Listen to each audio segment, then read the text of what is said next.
आज हम पढ़ेंगे लंग्स कैपेसिटी और डिफरेंट वॉल्यूम्स। तो आगे बढ़ने से पहले हम ये पढ़ेंगे कि प्रीवियस लेक्चर में हमने पढ़ा था कि आपकी लंग्स की जो नेचुरल टेंडेंसी होती है वो कोलैप्स करने की। इसका क्या मतलब है? इसका अगर आम ज़बान में समझाया जाए कि अगर आपके लंग्स फेफड़े अगर मैं चेस्ट वॉल से निकाल के सामने अगर आप देखें तो वो कोलैप्स्ड फॉर्म में होंगे, क्योंकि उसकी नेचुरल टेंडेंसी कोलैप्स करना। उसको तो आपके एल्वेलाई कोलैप्स नहीं होते सर्फेक्टेंट की वजह से, और आपकी चेस्ट वॉल ने मेंटेन किया होता है।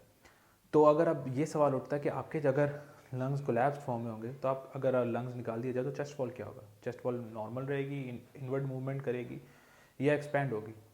तो आंसर इज़ दैट कि आपके जो चेस्ट वॉल की जो नॉर्मल टेंडेंसी है वो इट विल मूव आउटवर्ड, वो बाहर की तरफ जाएगी नेचुरली। इसका मतलब ये कि आपके लंग्स और आपकी चेस्ट वॉल मेंटेन हुई होती है एक स्पेसिफिक पोजीशन में, ना उससे ज़्यादा आगे जाती है ना कम जाती ना पीछे जाती है, due to a specific pressure maintain by visceral pleura and parietal pleura, जो कि हमने प्रीवियस फर्स्ट लेक्चर में डिस्कस किया था कि एक स्पेसिफिक प्रेशर मेंटेन करते ताकि आप नॉर्मल इंस्पायर और एक्सपायर कर सकें। This is the basic physiology. तो अब बात करते हैं हम लंग्स वॉल्यूम। तो उसको उस तक पढ़ने के लिए सबसे पहले एक सिनेरियो रख लें कि यार एक कैंडल पड़ी है और वो कैंडल जल रही है और आपको टास्क दिया जाता है कि आपने कैंडल अपनी फूंक से बुझाना है, अपने फूंक मार के बुझाना है। तो सबसे पहले आप एयर ऑक्यूमुलेट करेंगे। तो इनिशियल स्टेज में सबसे पहले नॉर्मली जो आप एयर ऑक्यूमुलेट करते हैं, नॉर्मल जब आप इंस्पायर करते हैं, नॉर्मल इंस्पायर करते हैं, तो उस वॉल्यूम को हम कहते हैं टाइडल वॉल्यूम। उस वॉल्यूम को कहते हैं हम टाइडल वॉल्यूम। ये वो एयर है जो हम नॉर्मली, जो आप वीडियो देखते वक्त भी इंस्पायर और एक्सपायर कर रहे हैं, तो ये टाइडल वॉल्यूम है। अब अगर ये एयर नॉर्मली मैं सांस लेकर फूंक मारता हूँ तो क्या वो इस कैंडल को बुझा सकेगा? सपोज ये इतनी एयर आई टाइडल वॉल्यूम की और इसको फ़र्क कुछ नहीं पड़ा, तो फिर क्या करेंगे? फिर आप लंबी सांस लेंगे।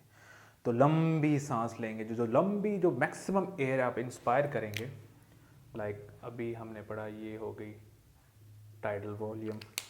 तो मैक्सिमम एयर जो आप इंस्पायर करेंगे उसे हम कहते हैं IRV, इंस्पायरेटरी रिजर्व वॉल्यूम।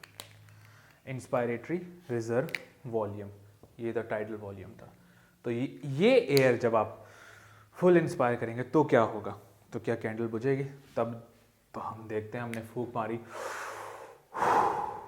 जब फूंक मारी तो क्या हुआ? तो क्या होगा?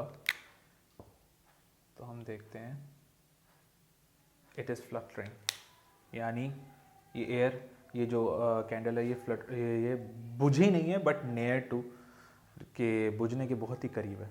तो अब आप क्या करेंगे? तो अब जब आपने इंस्पायरेटरी रिजर्व और टाइडल वॉल्यूम भी ले ली, तो अब आप लास्ट जो आप पुश मारेंगे एयर का, जो लास्ट पुश मारेंगे, लाइक आपका डायफ्राम फुल पुश करेगा, प्रेस करेगा, क्योंकि ये बुझने वाली है। तो क्या होगा? तो वो टाइडल वॉल्यूम से भी कम होगा, वो नेचुरली जो इसकी टेंडेंसी है उससे भी कम होगा। वो कितना होगा? वो क्या, उसे हम क्या कहते हैं? उसे हम कहते हैं ERV, एक्सपायरेटरी रिजर्व वॉल्यूम। तो एक्सपायरेटरी रिजर्व वॉल्यूम, जब ये एयर आए, जब ये एयर आएगी तो क्या होगा? आपकी कैंडल बुझ जाएगी। क्या हुआ इनिशियल स्टेज में? अगर आप सोचें, इमेजिन करें, नॉर्मल एयर आपने की, doesn't effect the candle. Full जो एयर आपने इंस्पायर करके प्रेशर से हवा मारी, नहीं हुआ। आखिरी जो आपने जो एक्सपायरेटरी रिजर्व वॉल्यूम यूज़ किया उस पर ये कैंडल बुझ गई।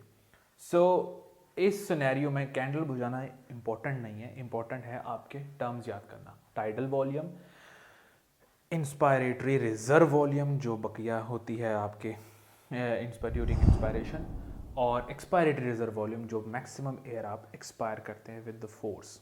तो एक्सपायरेटरी रिजर्व वॉल्यूम उसे कहते हैं।